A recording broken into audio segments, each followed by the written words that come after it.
este tema, estaba meditando acerca de la vida de Habacuc, el profeta Habacuc, y en función de eso es que quiero compartirles con ustedes. Ahora, a ver si puedo compartir la pantalla, avísenme, si creo que se está viendo ya, ¿no? Perfecto. Y el título del mensaje lo pongo como el momento Habacuc. Y ahora les voy a ir explicando por qué. Pero antes que eso, de alguna manera lo que quería, a ver si puedo pasarlo, ahí está. Lo que quería compartir, antes de dar una explicación de lo que significa esto del momento Habacuc, es qué pasó con Habacuc, como una breve introducción al tema, y antes de leer algunos versículos allí para comenzar con este libro. El profeta Habacuc, la época en la que él vivió, bueno, fue contemporáneo del profeta Jeremías también. Y recordarán ustedes que estaba atravesando la nación, el pueblo de Dios, una situación muy complicada, muy peligrosa, ya que estaban a punto de ser invadidos por los caldeos, por los babilónicos. Me gusta del libro de Habacuc, que es un profeta que, a diferencia de tal vez la mayoría de ellos, es muy parecido al libro de Jonás. Es decir, es un libro que el mensaje más fuerte básicamente es ver el vínculo que tiene el profeta para con Dios. Más allá de que hay un mensaje, por supuesto, muy interesante en el libro de Habacuc, una de las cosas que uno más puede ver leyendo estos capítulos de este libro es la relación espiritual, el vínculo que tenía este profeta con el Señor. Y esto nos va a dar ánimo para el mensaje, para la situación que estamos atravesando hoy en día. La semana pasada, antes de comentar una cosa que vimos la semana pasada, quisiera que leamos, por favor, los primeros 4 versículos. En este caso lo pongo aquí en la pantalla, pero tengamos, si puede ser, la Biblia a mano, porque vamos a leer varios pasajes en esta mañana. Pero en primer lugar, en el libro de Habacuc, allí fíjense este contexto como para dar una introducción de la situación de Habacuc. Dice la palabra de Dios allí en Habacuc, capítulo 1, versículo 1 al 4, dice: la profecía que vio el profeta Habacuc. Y entonces comienza Habacuc y hace esta oración, ¿no? Dice: ¿hasta cuándo, Jehová, clamaré y no oirás? Y daré voces a ti a causa de la violencia y no salvarás. ¿Por qué me haces ver iniquidad y haces que vea molestia? Destrucción y violencia están delante de mí, y pleito y contienda se levantan, por lo cual la ley es debilitada, y el juicio no sale según la verdad, por cuanto el impío asedia al justo, por eso sale torcida la justicia. Y me quedo con esta frase, ¿no? El impío asedia al justo. La semana pasada tuvimos una hermosa enseñanza con Jorge acerca de los enemigos del creyente. Y nos mencionaba Jorge el pasaje de Primera de Juan, del cual habla de el enemigo del creyente, que es la carne, el mundo y Satanás. Allí pongo un gráfico, ¿no? Rival no es lo mismo que un enemigo. Un rival es un combatiente que tenemos por un caso puntual, pero que no existe una enemistad.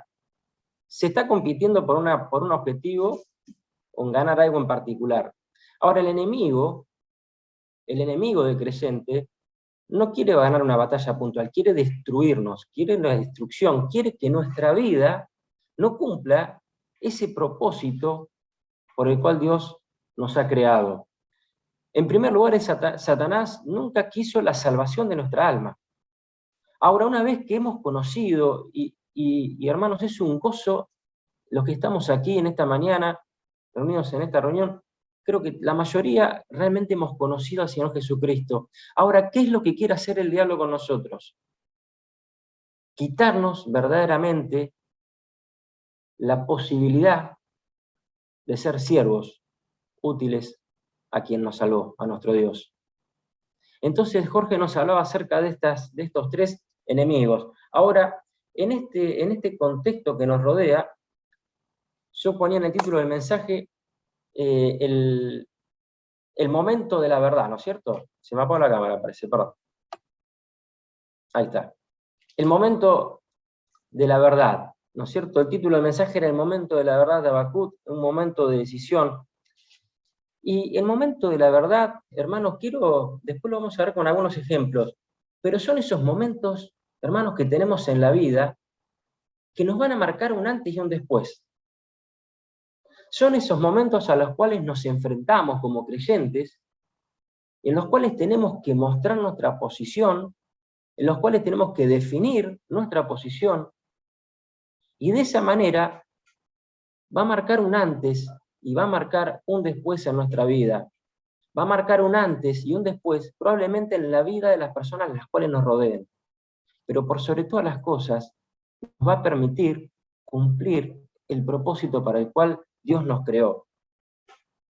También nos compartía Jorge, no te estoy robando el mensaje, perdóname, pero tomo varias de las cosas porque realmente, a pesar de tenerles estudio, realmente me impactaron un montón de cosas que compartiste el domingo pasado, y una fue esta, de la frase de Moody. Y creo que esta frase y esta situación en la cual vivió Dwight Moody, este gran evangelista, este gran siervo de Dios estadounidense que vivió en el año 1800, escuchó una vez una frase que marcó uno de los momentos, como estamos viendo en esta mañana.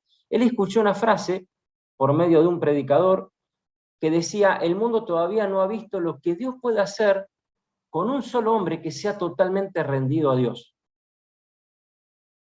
Esta frase despertó en Moody el momento. Estoy convencido de que la vida de Moody tuvo un antes y un después, porque Moody respondió sobre esa frase, y creo que fue su oración diaria, que dijo: por la gracia de Dios yo seré ese hombre. Pero me gusta esto, ¿no? Por la gracia de Dios yo seré ese hombre. No hay una actitud soberbia, no hay una actitud altanera de Moody, decir yo voy a ser ese hombre porque tengo estas características. Por la gracia de Dios. Un momento. Hermanos, ¿cuál es nuestro momento? Tal vez, ¿cuáles fueron los momentos que ya pasamos, en los cuales fuimos expuestos a una decisión y tomamos la decisión correcta? O tal vez no lo hicimos, pero la gracia de Dios nos pone en el presente. Y quiera Dios que en esta mañana podamos pensar cuáles son los momentos que tenemos por delante para hacer un cambio en nuestra vida. Estamos en el día 30 del año 2022, hermanos, casi ya pasó el primer mes del año. Y cuántas cosas, ¿no es cierto?, han pasado hasta ahora. Cuántas cosas han dejado de pasar. Pero quisiera que en esta mañana nos concentremos pensando en eso, ¿no? En el momento. Ahora, en función de esto, bueno, la semana pasada también, antes de meternos con Esdras, también Ale nos hablaba el día jueves acerca de Ageo, ¿no? Y también pensaba en el momento de Ageo. El libro de Ageo, que es un libro de 2 capítulos, ustedes recordarán que en 5 oportunidades menciona la palabra meditar.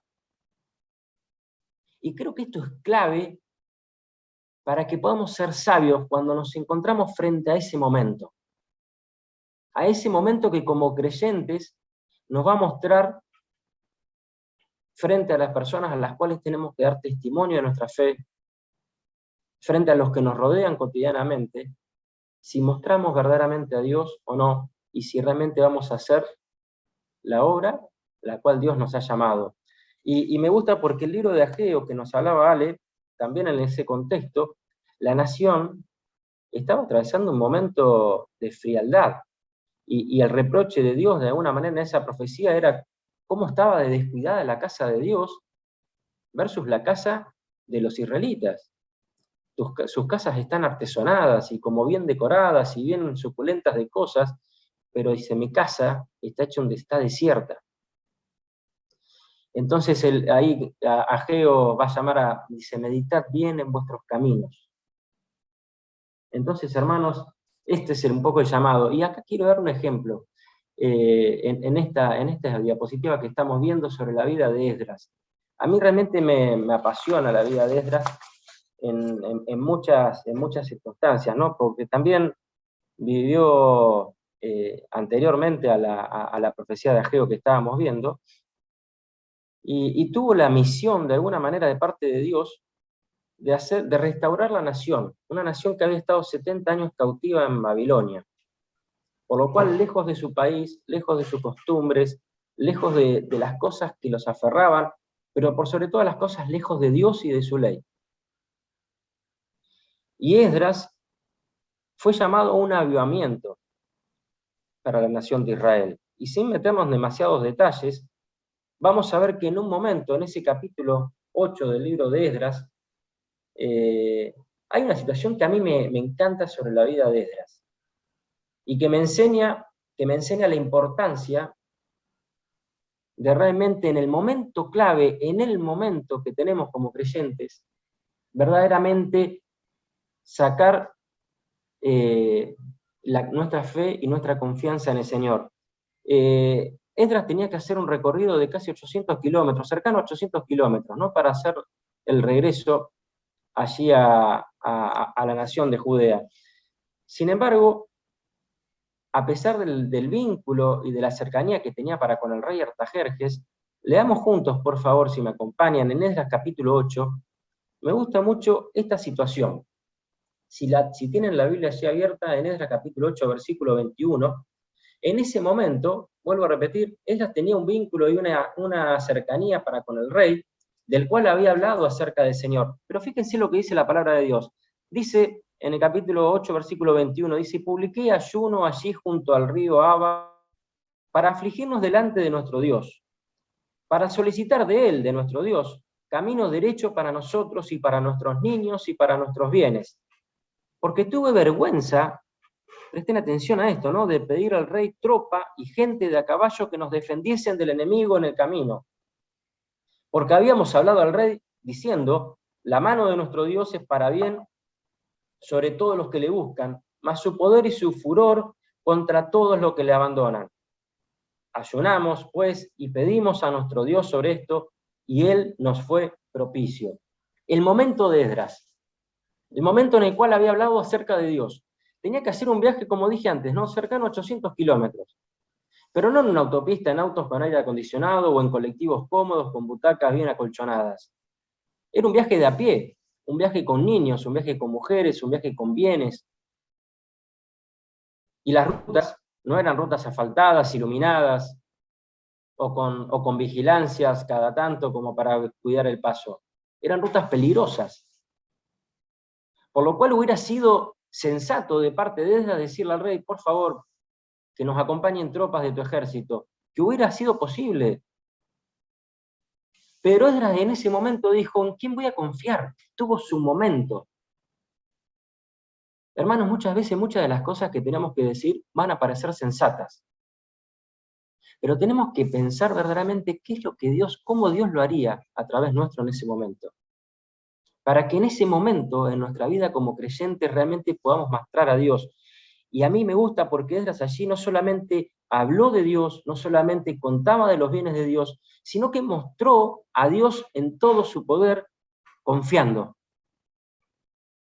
Reunió al pueblo y pidió que orasen juntos, que ayunasen juntos, para que la mano de Dios fuera la que cuidara y no las tropas de Artajerjes. Y la palabra de Dios termina diciendo que el Señor fue propicio. Y en ese momento de Esdras, qué lindo el resultado final, porque tal vez podría haber sido cuidado por las tropas de Artajerjes. Pero en ese momento, Esdras dijo: voy a confiar en Dios. Y logró un resultado maravilloso, que nunca hubiese logrado si no hubiese tenido ese momento de confianza. Ahora también, no solamente en Esdras, hay un personaje bíblico que hemos leído y leemos continuamente y nos encanta, creo que a todos. Y uno de los motivos de oración diario de mi vida, queridos hermanos, es que Dios pueda hacer de mi vida un testimonio como lo fue la vida de Daniel, que tuvo muchísimas situaciones realmente en las cuales tuvo su momento. Como por ejemplo, siendo niño o siendo un jovencito, cuando fue deportado hacia Babilonia. Piensen en esto, ¿no es cierto? Daniel, junto con sus amigos, formaba parte de lo que era un grupo selecto de jóvenes judíos. Tan selectos eran que iban a formar parte de un grupo que el rey Nabucodonosor iba a estar entrenando de tal manera, y los quería tan bien, que hasta les había designado una porción de su comida, de su comida y de su bebida. Y puede parecer sensato, ¿no es cierto? Me pongo en ese momento como estamos hablando, ¿no? Y digo, ¿qué tiene de malo? Vamos a mostrar, vamos a dar testimonio, y vamos a mostrarnos lo bueno que somos, y bueno, y vamos a comer esta comida y esta bebida. Pero dice la palabra de Dios que Daniel propuso en su corazón no contaminarse con la comida del rey. ¿Qué fue lo que motivó a Daniel a tomar una decisión así? La sensibilidad al pecado, de saber que esa comida y que esa bebida estaban siendo ofrecidas previamente a otro Dios inexistente. Y Daniel en ese momento podría haber decidido, bueno, ¿cómo está la vida? Y yo estoy seguro de que Dios igual lo iba a bendecir. Pero la palabra de Dios dice que puso a Daniel, a pesar de negarse esa comida, puso a Daniel en gracia y en buena voluntad para con el jefe de los eunucos. Una decisión, abstenerse de contaminarse con una comida sacrificada a ídolos, sacrificada a otros dioses. También allí en otra de las imágenes que se ven en la diapositiva, vemos a este rey Belsasar, que tuvo la situación tan desafortunada, ¿no? De querer utilizar los utensilios del templo, las copas y todos los utensilios, para armar un banquete, para embriagarse junto con todas las personas de su familia y sus conocidos y sus allegados, y mostrar todo su poderío, utilizando los utensilios que se utilizaban para servir y para dar honor al Señor. De tal manera de que va a ocurrir en Daniel capítulo 5, esta situación de que en medio de esa fiesta va a aparecer una mano que va a realizar una escritura, y esta situación va a perturbar a este rey Belsasar, de tal manera de que hace llamar a todos los magos y adivinos de su reino, y ninguno de ellos va a poder realmente explicar lo que significaba esta escritura. Y Belsasar había dicho que quien pudiese identificar esto le iba a dar realmente una vestidura de púrpura, un collar de oro en su cuello, y que sería el tercer señor en el reino. ¡Qué oportunidad!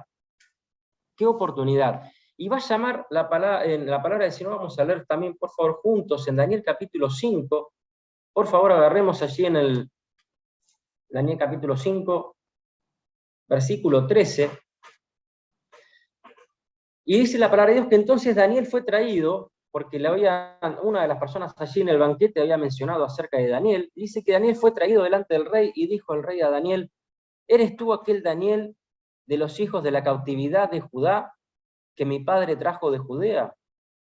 Entonces dice, yo he oído delante de ti que el espíritu de los dioses santos están en ti, y que en ti se halló luz, entendimiento y mayor sabiduría. Hasta acá en la lectura, por ahora, hermanos, el momento de Daniel, pensando en esto, ¿no? Y quiero que nos pongamos nosotros a pensar en nuestros momentos, en cuántas veces nos encontramos en situaciones así. Piensen en esto, Daniel sabía que el rey iba a darle mucho poder, mucha honra a la persona que le descubriera acerca de esta escritura y de este asunto. ¿Qué hubiéramos hecho nosotros? Leemos en la palabra de Dios, versículo 17, fíjense la respuesta de Daniel, el momento de la verdad de Daniel. Dice, entonces Daniel respondió y dijo delante del rey, tus dones sean para ti y da tus reconocimientos a otros. Leeré la interpretación, bueno, y le daré al rey la interpretación a esta escritura. Qué momento, ¿no? Yo digo, ¿qué hubiera hecho José ante esa situación? No, estoy con la eminencia, con el rey, con el hombre más poderoso de la tierra en ese momento. Tal vez podía ganar alguna ventajita por ser el tercer hombre de ese reinado. Pero Daniel, en su momento de decisión, en su momento de la verdad, nada de eso le importaba, sino honrar a Dios. Y leemos más adelante, bueno, en esa misma noche el rey Belsasar muere. Y sube entonces en su lugar Darío, digamos. Y después vamos a encontrarnos, bueno, para terminar, una de las historias más conocidas y más apasionantes de la Biblia, ¿no? Que pasó un siervo, Daniel también en el foso de los leones. Y también me gusta este momento de Daniel. este momento clave de su vida, que marca un momento, una inflexión, una situación que hubiera pasado si no hubiera obrado de esa manera. Las personas, digamos, todos los sátrapas y los tres gobernantes que Darío había puesto en la nación medo-persa de ese momento, tenían contra Daniel realmente la situación de que decían, este es mejor que nosotros. Nunca vamos a poder estar por encima de él.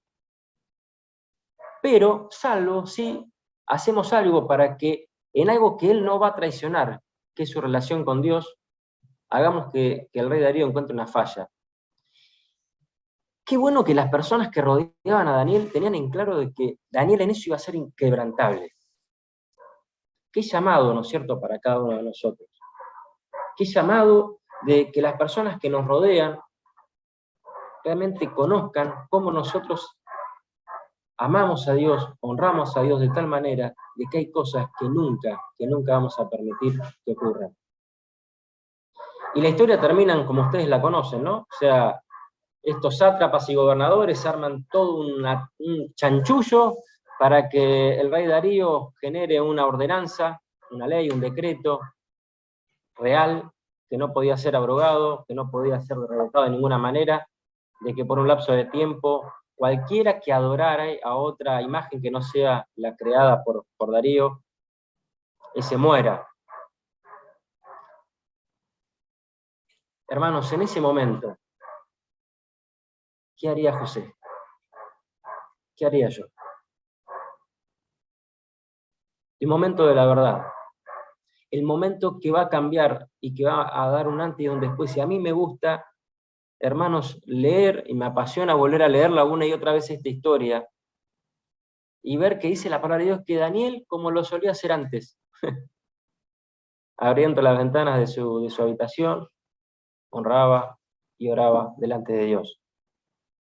Y la situación es maravillosa, ¿no? O sea, aún afligido Darío, digamos, realmente manda a Daniel al foso de los leones. Hay un montón de cosas que uno podría, más allá del texto literal que se lee, pasar por la cabeza, entrar al foso de los leones, verlos allí de cerca. En ese momento de la verdad, Daniel optó por honrar a Dios. Y pasó algo que no hay lógica humana que pueda explicar. No hay lógica humana que pueda explicar que leones encerrados allí, con hambre, para ser un objeto de castigo a las personas que desobedecían, que Dios cerrara la boca de esos leones. Y saben cómo termina la historia después. Pero fue el momento de Daniel, el momento en el cual tuvo que decidir. ¿Cuál es nuestro momento, hermanos?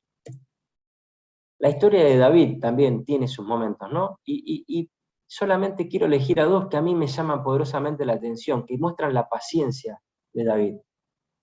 A pesar de saber David, por medio de Samuel, de que él iba a ser, que había sido ungido por rey, a mí me gusta pensar en David y en esos momentos que él tuvo, ¿no es cierto? Y allí muestro en la diapositiva las dos imágenes en las cuales se ve en donde podría haber David cumplido realmente el pensamiento de Dios de ser rey, teniendo en su mano la posibilidad de poder matar a Saúl como un gran motivo, ¿no? O sea, porque de hecho Saúl estaba allí persiguiendo a David para matarlo. Conocen la historia. Sin embargo, el momento de David es elegir que Dios haga su voluntad y su propósito en su vida. Él no iba a forzar la mano de Dios. Él iba a esperar a que Dios acomodara las cosas.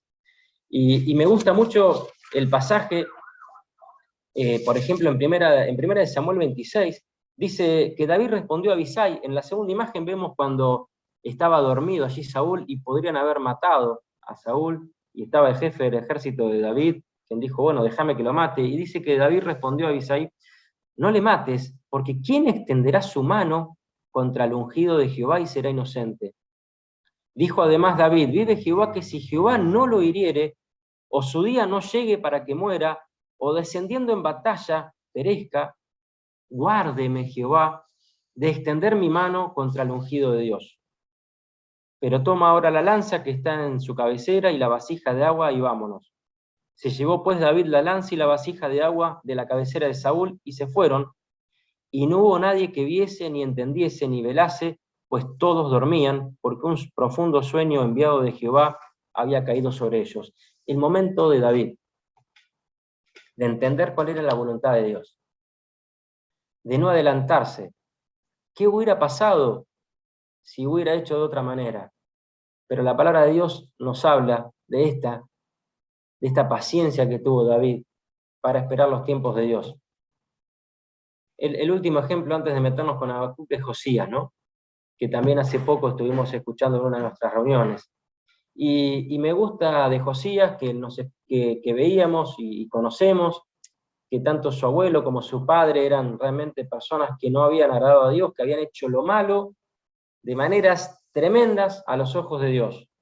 Sin embargo, en Segunda de Reyes, capítulo 22, vamos a leer que cuando dice Josías comenzó a reinar, era de 8 años, y reinó en Jerusalén 31 años. El nombre de su madre fue Gedida, hija de Adaía, de Bocat, e hizo, dice, acá me quiero detener, e hizo lo recto ante los ojos de Jehová, y anduvo en todo el camino de David, su padre, sin apartarse ni a derecha ni a izquierda. Si leemos rápidamente, menciona a David su padre, en realidad su padre fue Amón, pero su padre, del cual sacaba sus enseñanzas, era David. El momento de Josías, con 8 años, podemos leer que, por supuesto, con el avance del tiempo, él fue tomando decisiones que hicieron que la conclusión de este capítulo, de este versículo, dijeran eso. El momento de Josías. ¿Qué le impedía, hermanos, que Josías continuara con lo que había visto hacer? A su padre Amón o a su abuelo. No había nada, era lo lógico, era el sentido común, era lo normal que él estaba viendo. Sin embargo, Josías tuvo ese momento de ver y de elegir y de marcar un cambio en la historia de su vida y de la nación en la cual él reinó. Por eso, ¿cómo se prepara Habacuc para su momento? Y la verdad que en esto quiero, sobre Habacuc habíamos visto un pequeño adelanto antes, ¿no? Pero el nombre de él significa abrazado, abrazo, o aferrado al corazón. Y Martín Lutero va a hablar acerca de este profeta y va a decir que el nombre de Habacuc es el apropiado para el oficio que él llevó adelante. Porque Habacuc fue un hombre fiel, aunque perplejo por la situación por la que estaba viviendo la nación. Y sin embargo, a pesar de esa situación, pudo abrazar la voluntad de Dios y dar consuelo a la nación para la cual estaba entregando su mensaje. En el capítulo 1, como leímos antes, vemos que Habacuc clamaba de parte de Dios para encontrar allí una respuesta, ya que Dios iba a levantar a una nación de la cual dice, en esta nación, hablando de la palabra de Dios en el capítulo 1, dice, nación cruel, arrebatadora de lo ajeno. Dice, y que ella misma determinaba la justicia para sí misma. Ella misma determinaba su justicia y su dignidad. Es decir, fíjense los valores de esta nación, la cual iba a ser la que tomara en cautividad, la que arrebatara a los judíos de su nación, ¿no es cierto?, de su lugar.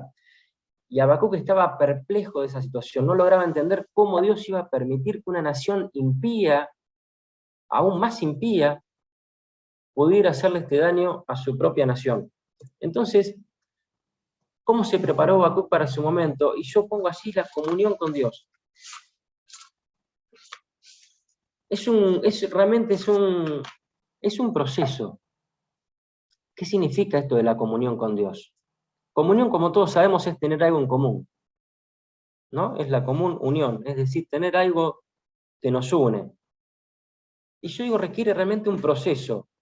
Uno, para ser experimentado en algo, tiene que invertir tiempo. No podemos ser experimentados en el uso de un instrumento musical y nunca haberlo tocado.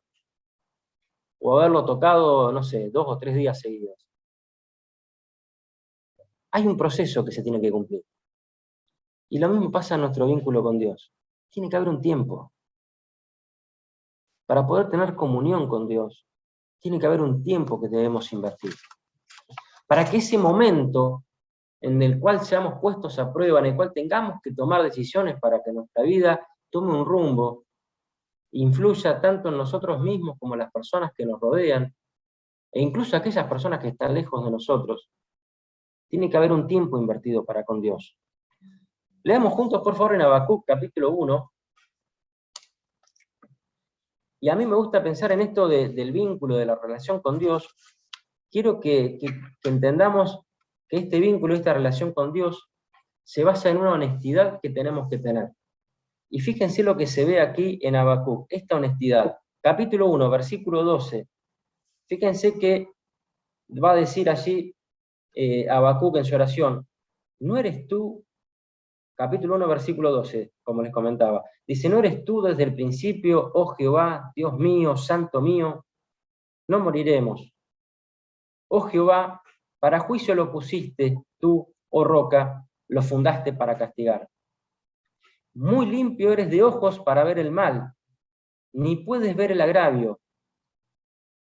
¿Por qué ves a los menospreciadores y callas cuando destruye el impío al más justo que él? ¿Qué oración honesta la de Habacuc? Hermanos, si me pongo a pensar en esto, ¿no? O sea, para estar preparados, para tomar buenas decisiones, necesitamos invertir tiempo en nuestro vínculo con Dios, expresándole nuestros temores. Oraba Jorge cuando nos anticipábamos al mensaje de que sea la palabra de Dios que llegue a cada uno conforme a su necesidad, conforme a su situación, conforme a los problemas o a las alegrías que estamos atravesando cada uno de nosotros. Y para llegar a eso, nuestro vínculo con Dios tiene que ser de esta situación. Señor, tengo este inconveniente, no entiendo esto. ¿Por qué pasa esto? Y me siento muy identificado con Habacuc. Porque creo que como nunca antes está el pueblo de Dios siendo atacado. Tal vez no no tenemos la nación, el pueblo de Dios hoy no es político, no es que estamos en una geografía física que tenemos que defender, es espiritual. La nación espiritual de Dios está siendo atacada como nunca antes, por ideologías, por enseñanzas.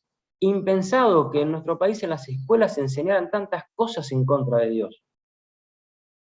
Un país que se hace llamar cristiano o se hacía llamar cristiano. Nuestros niños desde pequeños comprenden y adquieren y les enseñan cosas totalmente opuestas a las enseñanzas de Dios. Entonces, como Habacuc podemos orar en esta situación, ¿cómo podés, Señor, permitir estas cosas? Y tal vez muchos de nosotros estamos en una situación así, luchando, combatiendo contra nuestra fe, en situaciones realmente muy, muy difíciles, teniendo que dar testimonio y teniendo que defender los valores que defendemos cuando no nos son permitidos.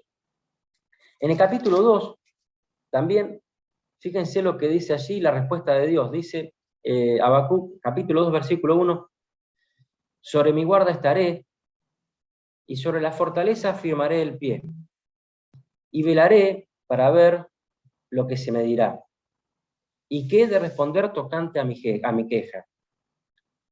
Y dice que Jehová va a responder en el versículo 2, y dice, escribe la visión y declárala en tablas, para que corra el que leyere en ella.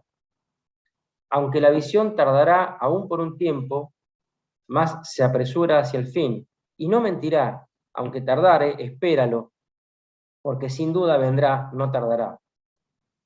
He aquí aquel cuya alma no es recta, se enorgullece, mas el justo por su fe vivirá. Gran enseñanza de Habacuc, del profeta Habacuc, y gran respuesta aquí de Dios, ¿no es cierto? Que va a sentar una de las doctrinas más importantes de nuestra fe. Mas el justo por su fe vivirá. Ahora, la comunión con Dios entonces me habla en esta situación de que vamos a pasar para poder, digamos, decidir correctamente los momentos en los cuales seamos puestos a prueba. Vamos a tener que pasar por momentos de oración, por momentos de obediencia, por momentos de aceptación, desconcierto, por llanto. Pero todo eso nos va a acercar a un conocimiento de Dios y a una aceptación de su plan. Y todo esto va a encerrarnos en el concepto de tener realmente una comunión con Dios que nos ayude para poder atravesar los momentos de decisión de nuestra vida, en los cuales tenemos una lucha, en las cuales tenemos que tomar alguna decisión, en los cuales vamos a tener que dar un testimonio, vamos a tener que sentar nuestro pensamiento, nuestro precedente delante de alguien. Y ahí es donde tenemos que mostrar a Dios. Y Habacuc, aprendo de él realmente esta honestidad de llevarle a Dios sus cargas, pero de que Dios le devuelva algo, porque esto, la comunión es uno de los puntos, pero la esperanza final y la victoria de la fe fue lo que le permitió a Habacuc tener verdaderamente una victoria. Por favor, leamos juntos en Habacuc capítulo 3, versículo 2. Dice: Oh Jehová, he oído tu palabra y temí. Oh Jehová, aviva tu obra en medio de los tiempos. En medio de los tiempos, hazla conocer. En la ira, acuérdate de la misericordia. Oh Jehová, vuelvo a repetir, aviva tu obra en medio de los tiempos. En medio de los tiempos, hazla conocer. En la ira, acuérdate de la misericordia. Y si avanzamos en el versículo 16, fíjense qué conmovedor es lo que dice el versículo 16. Vuelvo a repetir y pongámonos por favor en este contexto. Era una nación que estaba por ser invadida justamente por los babilónicos. Y fíjense lo que va a decir Habacuc. Oí y se conmovieron mis entrañas. A la voz temblaron mis labios. Pudrición entró en mis huesos y dentro de mí me estremecí. Si bien estaré quieto en el día de la angustia, cuando suba al pueblo el que lo invadirá con sus tropas. El momento realmente de la mayor, digamos, guerra y situación de angustia que iba a atravesar la nación judía cuando iba a ser invadida por los babilónicos. Sin embargo, en la victoria de la fe, a pesar de esa situación tan, como dice, ¿no es cierto?, se conmovieron sus entrañas, la situación tan perpleja en la cual se encontraba Habacuc, va a terminar este maravilloso libro con estas palabras, versículo 17. Aunque la higuera no florezca, ni en las vides haya frutos, aunque falte el producto del olivo, y los labrados no den mantenimiento, y las ovejas sean quitadas de la majada, y no haya vacas en los corrales, es decir, toda una situación verdaderamente de catástrofe, el versículo 18 y la victoria de la fe va a decir: con todo, yo me alegraré en Jehová, y me gozaré en el Dios de mi salvación. Jehová el Señor es mi fortaleza, el cual hace mis pies como de ciervas, y en mis alturas me hace andar. Recordarán las personas que vimos anteriormente, ¿no es cierto?, como en el caso de Daniel, cuando también, aunque parezca que todo es negativo, que él iba a ser llevado al foso de los leones, o que iba a ser llevado cautivo, y todas estas situaciones que vimos. Lo mismo que animó a Habacuc, este conocimiento verdadero de Dios, dice: con todo yo me alegraré en Jehová, me gozaré en el Dios de mi salvación. El versículo 19, fíjense, ¿no es cierto?, previo a una batalla y a una derrota que iban a estar teniendo los judíos, va a decir: Jehová el Señor es mi fortaleza. Jehová el Señor es mi fortaleza. ¿Cuál es nuestra lucha, hermanos? ¿Cuál es la lucha que estamos atravesando hoy? ¿Cuál es el momento de dificultad que te está tal vez angustiando, que nos está angustiando?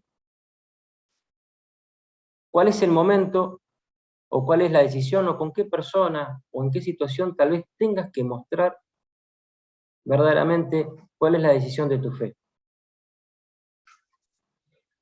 A mí me gusta que Dios, a través de este vínculo, de esta cercanía con nosotros, de esta comunión, puede transformar la desagradable situación externa e interna, como lo fue en lo de Habacuc, como lo fue en cada una de las personas que estuvimos viendo, y hacer que escribamos las notas más altas de esperanza, como las que termina escribiendo Habacuc. En el caso también de Ageo, que se veía el jueves, vamos a ver que Ageo va a estar hablando acerca de una falta de compromiso que tenía el pueblo. Sin embargo, el último versículo del libro de Ageo también va a hablar acerca de Zorobabel. En medio de un momento de falta de compromiso de la nación, Dios iba a levantar personas, como Zorobabel, como Josué, los cuales iban a traer un avivamiento. En medio de un momento devastador, Dios utiliza personas que están dispuestas, personas que día a día buscamos a Dios, y que aún cuando vemos todo un contexto en contrario, todo un contexto, no es que tenemos todos, no tenemos algo, hermanos, que dicen, bueno, querés servir a Dios y entonces, no sé, nuestro gobierno nos destina fondos para avanzar con el Evangelio. No, no pasa eso. Pero Dios no necesita esos recursos. Dios necesita de personas que nos podamos arrodillar delante del día a día y que podamos avanzar por la fe. Recuerden que el mar se abrió cuando Moisés puso el pie en él. Si Moisés no hubiera avanzado, ese mar nunca se hubiera abierto. Dios tenía el poder para hacerlo. Y hay una frase que dijo Moody, también citado anteriormente, y dice, trabaja como si todo dependiera de ti. Ora como si todo dependiera de Dios. Una maravillosa frase, ¿no? Orar cotidianamente, inclinarnos, arrodillarnos delante del Señor, porque todo depende de Él. Pero una vez que nos levantamos, esfuérzate y sé valiente, no temas ni desmayes, trabajemos como si todo dependiera de nosotros. Queridos hermanos, que podamos estar preparados y fortalecidos para cuando llegue nuestro momento. El momento en el cual tengamos que tomar decisiones que determinen a quién servimos, cómo servimos, para poder cumplir el plan de Dios para nuestra vida. Queridos hermanos, que el Señor bendiga su palabra, que pueda hablar su palabra a cada uno de nosotros conforme al propósito para el cual fue escrita. Que el Señor nos bendiga, terminamos con una oración. Amado Dios y Padre, te damos muchas gracias porque a pesar de las dificultades que esta pandemia ha traído a la sociedad, al mundo entero, a pesar de la distancia física que se pone sobre tu pueblo, nuestra comunión es espiritual, Señor, contigo. Permítenos que esta comunión, que esta cercanía, que no hay pandemia que pueda atacar, sea por nosotros honrada cada día. Que te encuentres con nosotros cada día, Señor. Que al momento de buscarnos temprano en la mañana, a lo largo del día, nosotros podamos estar sabiéndote cerca y obrando nosotros, haciendo que nada que hagamos en nuestro día nos aleje siquiera un centímetro de tu relación. Amado Padre, que tú puedas bendecirnos a cada uno de nosotros, que nos ayudes en los momentos de pruebas que pasaron Ageo, Esdras, Daniel, José y tantísimos otros que leemos en la palabra, pero que pudieron sostenerse viéndote a ti, al invisible, como dice la Escritura, y pudieron cobrar fuerzas y ánimo confiando en ti, oh Padre, que eres el sustentador y el dueño y el Dios de todas las cosas. Utilízanos, Señor, permítenos ser fieles, permítenos ser hijos e hijas que te agraden día a día transitando por este mundo. Que podamos tomar decisiones espirituales que permitan dejar una huella en las personas que nos rodean, que nos permitan ganar personas a la salvación que ofrece Jesucristo, para que hasta que Él regrese, hasta que Él vuelva, nos halle predicando, enseñando, guardando y velando tu santa palabra. Señor, guárdanos y bendícenos en esta mañana. Gracias por permitirnos reunir de esta manera. Oramos en el precioso nombre de nuestro Salvador, el Señor Jesucristo. Amén.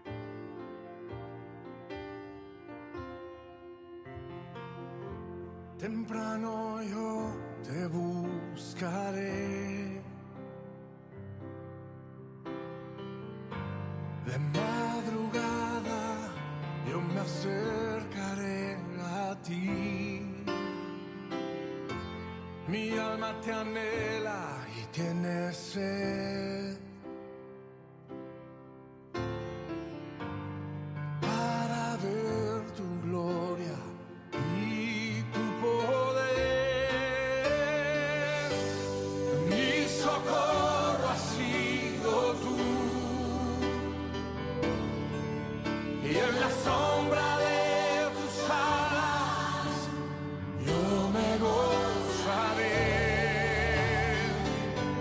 Mi alma está pegada a ti, porque tu diestra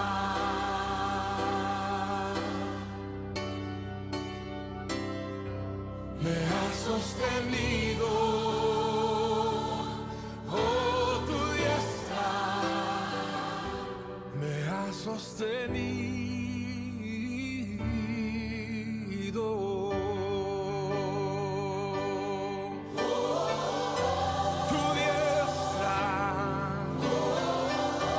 Tu diestra de poder siempre me sostiene.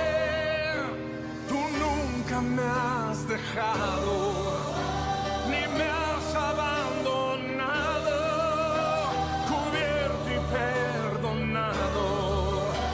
Tu sangre me ha lavado, tu amor me ha rescatado. Ahora vivo en ti, confiada.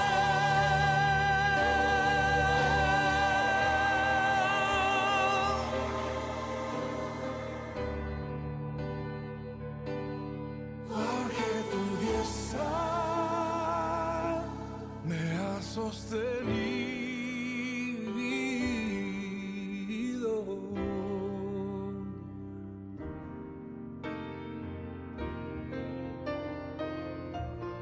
Mi socorro has sido tú, Siempre has sido tú, Jesús. en la sombra de En tu sombra yo me gozaré. Mi alma está pegada a ti, porque tu diestra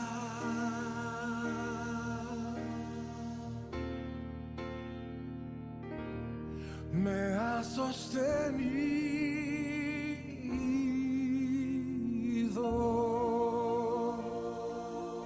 Oh, tu diestra de poder